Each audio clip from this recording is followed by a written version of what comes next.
तुम्हाला जसे ठेवेल त्याचप्रमाणे राहा. ठेविली अनंते तैसेची राहावे चित्ती, असावे समाधान. श्री स्वामी समर्थ.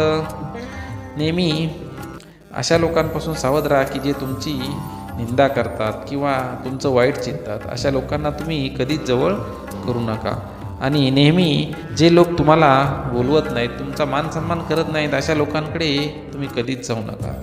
अशा लोकांपासून सुद्धा तुम्ही लांब राहिलेलंच बरं. यशस्वी होण्याचा एक उत्तम पर्याय आहे दुसऱ्याचं भलं झालेली पाहण्याची ताकद आपल्या मनात असली पाहिजे. जो असे कारण सर्व सृष्टीशी अकारणे, जो लावी भक्तीशी बोलवी मनाच्या दंभयुक्तीशी, असा अविनाशी स्वामी माझा. विश्वास ठेव जिथे संपते मर्यादा तुझी, तिथून साथ देतो मी. जाणीव ठेव शुद्ध मनाशी, काय व्यर्थ बरळतो, कशाची असो भूक त्याशी, तू पुढे काय ठेवितो. तुझ्या अंतर्यात्म्यात आहे मी, तुला हरू देणार